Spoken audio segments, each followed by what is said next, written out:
Guys 2022 সালে একবার গেছিলাম ওমানে। 2026 সালে আবার আসছি কাতারে। তো মানুষ তো দেশ থেকে আসার সময় অনেক জিনিসই নিয়ে আসে প্রবাসে।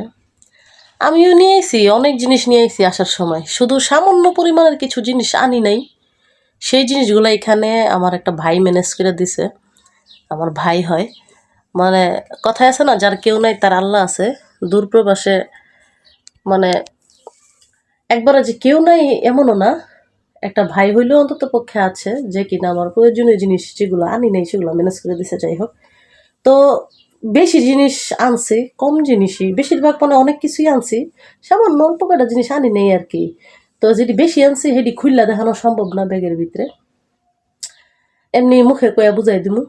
আর অল্প জিনিস যেটি প্রয়োজন বেশি, যেটি আনা হয় নাই, ওইটি একটা ভাইয়ারে দিয়ে আনাইছি, ভাইয়াটা ব্যবস্থা করে দিছে। তো কথায় আছে না যে যেখানে বাঘের ভয় সেখানে রাত পোহায়, তো এমন আর কি। এখানে আমার কেউ নাই মনে করছিলাম, কিন্তু আল্লাহ কাউকে না কাউকে মিলাই দিছে, সে ভাইয়ের উসিলায় প্রয়োজনীয় জিনিসগুলো আনছে। তো চলেন আপনাদেরকে দেখাই দেশ থেকে কি আনলাম আর কি আনি নাই।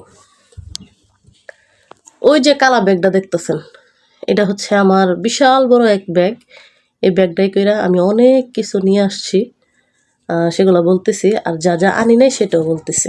হ্যাঁ, ব্যাগটা তো দেখতে লইছেন, তো এবার বলি। ব্যাগটার ভিতরে কইরা 2026 সালে আমি এই যে দূর প্রবাসে আসছি, কি কি নিয়ে আসছি।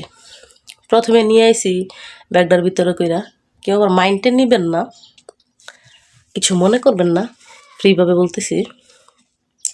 প্রথমত ব্যাগে করে নিয়ে আসছি আইক্যাওয়ালা 4-5টা বাঁশ। এরপরে নিয়ে আসছি জুতার বাড়ি, পিসার বাড়ি, অপমান, লাঞ্ছিত।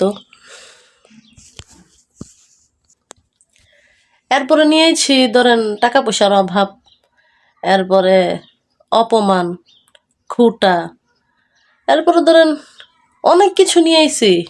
আর ব্যাগের মধ্যে দেখি তো আরেকটা জিনিস আনতে ভুলে গেছি, ওইটা আনছি নাকি, আনছি না মনে সম্ভবত, থাকে ব্যাগ খোলার দরকার নাই। ওইটা হইছে ইয়া আর কি, ওই কে জানি বলে, আরে ভুলে গেছি গা। অবহেলা, ইগনোর, দাম না পাওয়া, এডি হইছে। আনছিলাম কিনা মনে নাই, দেখতে হইব, পরে দেখবো আর কি খুললে এডি আনছি কিনা। সম্ভবত আনছি, যেহেতু এই যে জুতার বাড়ি, পিসার বাড়ি, এরপরে ভাতের খুঁটা, ঘর থেকে বের হয়ে যাওয়ার খুঁটা, আইকাওয়ালা বাঁশ, এরপরে অপমানতা, এরপরে আরো আছে না, আরো এভরিথিং আবলা অনেক কিছু আছে। সব যেহেতু নিয়ে আইছি, তাহলে ওই দুইটা জিনিস রাইকে আহি নাই, আমার আবার সব মনে থাকে নিয়ে আইতে। তো ওইটিও নিয়ে আইছি, লাঞ্ছনা মাঞ্চনা যা আছে, তো সবই নিয়ে আইছি এই প্রবাসে আসার সময় ব্যাগ কিনা। তো যা আনি নেই তা আবার এখান থেকে ম্যানেজ করছি। এবার চলেন আপনাদেরকে দেখাই কি কি আনি নেই। এই যে আনছিলাম না এই শ্যাম্পু, আনছিলাম না এ দাঁত মাজানোর ওষুধ, আনছিলাম না তেল, আনছিলাম না সাবান, আনছিলাম না আতর। গাইমা গেলে একটু আতর মতো দেওয়া লাগে, নাইলে গতর দিয়ে মরা মানুষের গন্ধ করে, যে পরিমাণ গাম আর গরম এই দেশে। আনছিলাম না এই যে সোনু, আনছিলাম না এই যে কাপড় রাখার একটা লাগিস, এইসব জিনিস আনছিলাম না।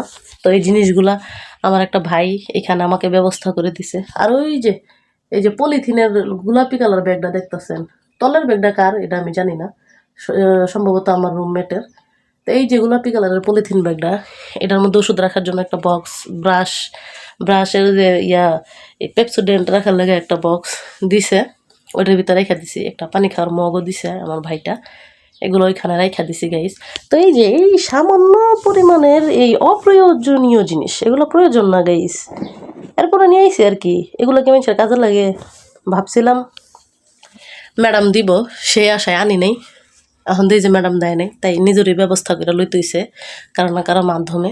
যাই হোক, তো এই টুকটাক জিনিসগুলা আনতে ভুলে গেছিলাম, এখান থেকে নিয়ে নিছি। আর যেগুলো খুব দামি জিনিস, ওই যে বাঁশ, জুতার বাড়ি, পিসার বাড়ি, অবহেলা, নাল্লত, এরপরে খুঁটা দেওয়া, ভাতের খুঁটা, ঘর থেকে বের হয়ে যাওয়ার খুঁটা, মানে যত কিছু আছে সব ওই ব্যাগটার ভিতরে করে লই আইছে আর কি। এগুলো হচ্ছে প্রয়োজনীয় জিনিস। আবার ধরেন এই যে এইখানে আসার পরও ধমক ঝাটকি এগুলো শুনতে হবে, কাজের প্রেশার, ঘুমের অভাব, এগুলা যে সইতে হবে সেই প্রস্তুতিও এই ব্যাগের ভিতরে করে নিয়ে আসছি। তো এই সামান্য জিনিসগুলো আনছিলাম না, যাই হোক এগুলা ম্যানেজ করা হয়ে গেছে। আর বাকি সব জিনিস নিয়ে আইসি গাইস, সমস্যা নেই। তো ভালো থাকবেন আর কি সবাই, আল্লাহ হাফিজ।